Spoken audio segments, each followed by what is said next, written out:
सरहद पारों नशीले पदार्थों की तस्करी करने वाले नेटवर्क के खिलाफ सफलता हासिल करदियां फाजिलका पुलिस ने सीमा सुरक्षा बल यानी कि BSF के नाल सांझे ऑपरेशन के दौरान अंतरराष्ट्रीय नशीले पदार्थों की तस्करी के मॉड्यूल के 7 तस्करों को गिरफ्तार किया है। इस दे नाल ही 5.47 किलो शुद्ध हेरोइन ते नशीला पदार्थ इस दे नाल ही होर भी समान बरामद होया। दस्सिया जा रहा है कि 1 लाख तो वध दी नगदी जिहड़ी है वो बरामद की गई। तो इस बाबत DGP पंजाब दे वल्लों जानकारी दी गई है। दरअसल फड़े गए मुलजम जिन्हां दी पछाण बलजिंदर सिंह, सुखचैन सिंह, सोलभ सिंह सारे पिंड पीरे के उत्तर फाजिलका दे वासी दस्से जा रहे हैं। उधर गुरचरण सिंह उर्फ मिल्खा जो कि पिंड चक्का सवाह वाला फाजिलका, उधर ही करणदीप सिंह वासी पिंड बादल के फाजिलका, दलजीत सिंह उर्फ मनी वासी महात्म नगर फाजिलका ते कमलदीप सिंह वासी पिंड बादल के फाजिलका वजों इन्हां दी पछाण हुई है। दस्सिया जा रहा है हेरोइन ते नशीले पदार्थों की बरामदगी तो इलावा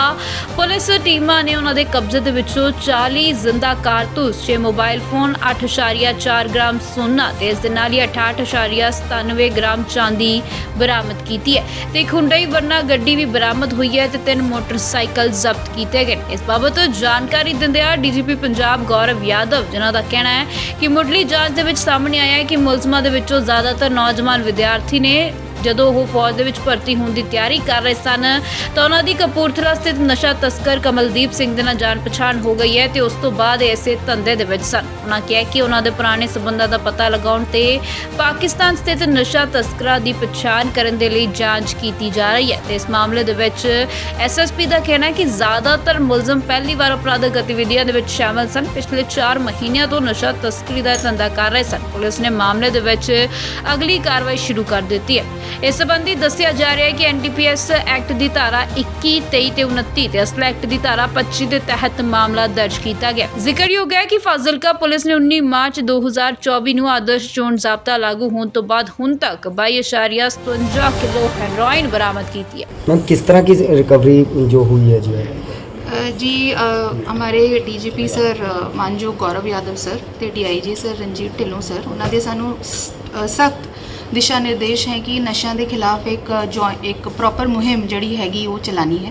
तो उसी लड़ी के तहत फाजिलका पुलिस ने प्रीवियसली बहुत चंगी रिकवरीज कीतियां हैगियां since the model code of conduct has come into being and उहदी लड़ी दे विच ही एक जॉइंट एफर्ट फाजिलका पुलिस और BSF दे वल्लों जिहड़ा होया सी उहदे विच एक 5.47 kg heroin, 40 cartridges of 9 mm, 1.07 lakh rupees drugs, 3 motorcycles ते एक 4-व्हीलर और इस तो अलावा some amount of gold and silver has also been recovered. तो ये जड़े हैंगे टोटल 7 दोषी अरेस्ट हुए हैं जिहदे विच एक फॉरवर्ड और बैकवर्ड लिंकेज प्रॉपर इस्टैबलिश होया है। तो जिहड़ा बंदा सप्लाई करदा सी वो भी फड़िया गया ते जिहड़ा बंदा अगे समान खरीदना चाहुंदा सी वो भी फड़िया गया ते जिहड़े कुरियर सी उन्हां नूं भी आपां राउंड अप कीता है। Hence it is a comprehensive effort जिहदे विच जिहड़ा इंटरनैशनल जिहड़ा नारको स्मगलिंग मॉड्यूल है वो फाजिलका पुलिस वालों जिहड़ा हैगा बस्ट किया गया। इसी लड़ी दे विच FIR number 23 was registered on 23/5/24 और under sections 21, 23, 29 of arms NDPS act and section 25 of arms act. और ये जी कुछ गल्लां हैगियां मैं तुहाडे नाल शेयर करना चाहुंदी हां कि जिहड़े बंदे अरेस्ट हुए हैं वो सारे ही यंगस्टर्स ने and most of them are students. ये पिछले 4 महीनों चो ये सारा काम जिहड़ा हैगा करदे सी ते इन्हां ने वख-वख थावां ते जिहड़ा हैगा समान पहला मंगाया सी। इट इंक्लूडेड द विलेज पीरे के उताड़ जिथों ये बंदे अरेस्ट हुए ते रिकवरी हुई। इस तो अलावा इन्होंने तरन तारण विच ते राजस्थान विखे भी ये पहले कंसाइनमेंट्स मंगवाए हैं।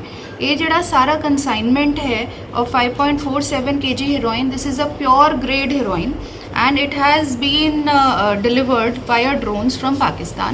जिहड़े ये बंदे अरेस्ट हुए हैं they were in direct links with the Pakistan based smugglers and we are establishing the links further and forward and backward जड़ी हैगी linkages वो आप ये establish करते पे हैं। ये एक होर चीज़ मैं ये मैंशन करना चाहूँगी कि जिमें ये यंगस्टर्स सीगे सारे एंड सारे ही स्टडी करते सी। A few of them were also preparing for army recruitment.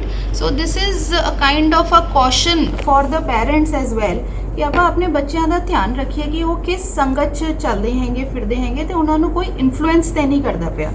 So then these people they got together, they came in contact with one of the smugglers ਜਿਹਦੇ ਤੇ ਪਹਿਲਾਂ ਵੀ 2 NDPS ਦੇ ਪਰਚੇ ਸੀ ਤੇ ਉਹਨੇ ਇਹਨੂੰ ਮੋਟੀਵੇਟ ਕੀਤਾ ਤੇ ਇਹਨਾਂ ਨੂੰ ਐਜ਼ ਕੁਰੀਅਰਸ ਔਰ ਐਜ਼ ਸਮਗਲਰਸ ਜਿਹੜਾ ਹੈਗਾ ਪਿਛਲੇ 4 ਮਹੀਨਿਆਂ 'ਚ ਇਹਨਾਂ ਨੇ ਅੱਗੇ ਕੰਮ ਕਰਨਾ ਸਟਾਰਟ ਕੀਤਾ। ਸੋ ਇਹ ਜਿਹੜੇ 6 ਬੰਦੇ ਅਰੈਸਟ ਹੋਏ ਨੇ ਇਹਨਾਂ ਦੇ ਡਿਟੇਲਸ ਹੈਗੇ ਬਲਜਿੰਦਰ ਸਿੰਘ, ਸੁਖਚੈਨ ਸਿੰਘ, ਸੋਲਵ ਸਿੰਘ, ਗੁਰਚਰਨ ਸਿੰਘ, ਕਮਲਦੀਪ ਸਿੰਘ, ਕਰਨਦੀਪ ਸਿੰਘ ਐਂਡ ਦਲਜੀਤ ਸਿੰਘ।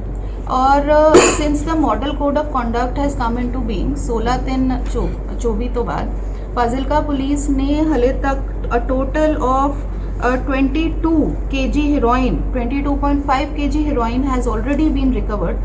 तो ਜਿਹੜਾ ਨਸ਼ਿਆਂ ਦੇ ਖਿਲਾਫ ਇੱਕ ਕੰਪਰੀਹੈਂਸਿਵ ਮੁਹਿੰਮ ਆਪਾਂ ਚਲਾ ਰਹੇ ਨੇ ਇਹਦੀ total seizure value comes out to be more than 56 crores।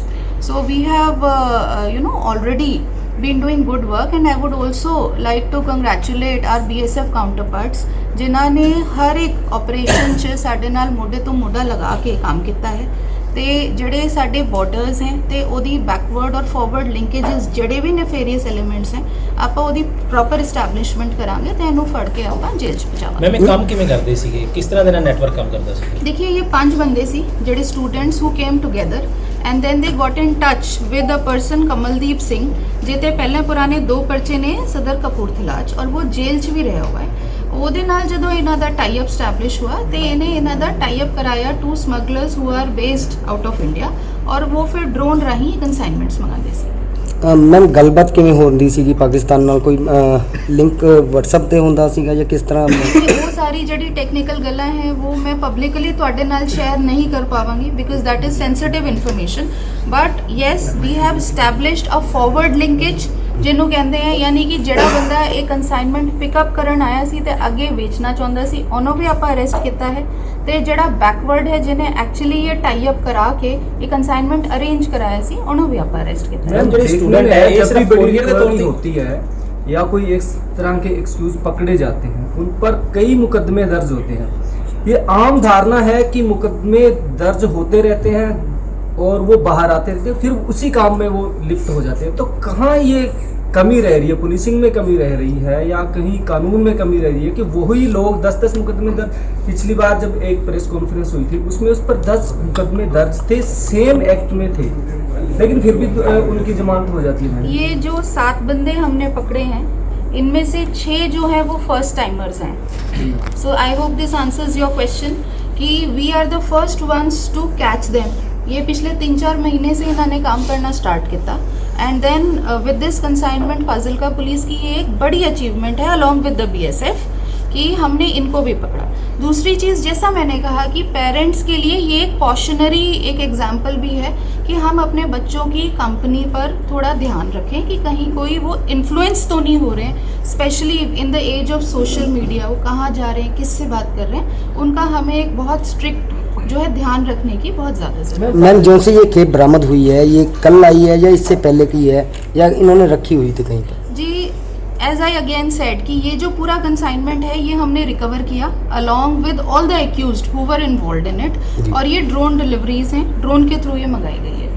Ma'am जो स्टूडेंट हैं वो सिर्फ कुरियर का काम करते थे या उनको सप्लाई करने के लिए भी भेजा? देखिए they are a part of the international this drug module. I am not specifying but yes इसमें courier, forward linkage, backward linkage तीनों हमने जो है एक किसी भी एक मॉड्यूल के ये 3 पार्ट्स होते हैं तो हमने एंड टू एंड एक मॉड्यूल बस्ट किया है।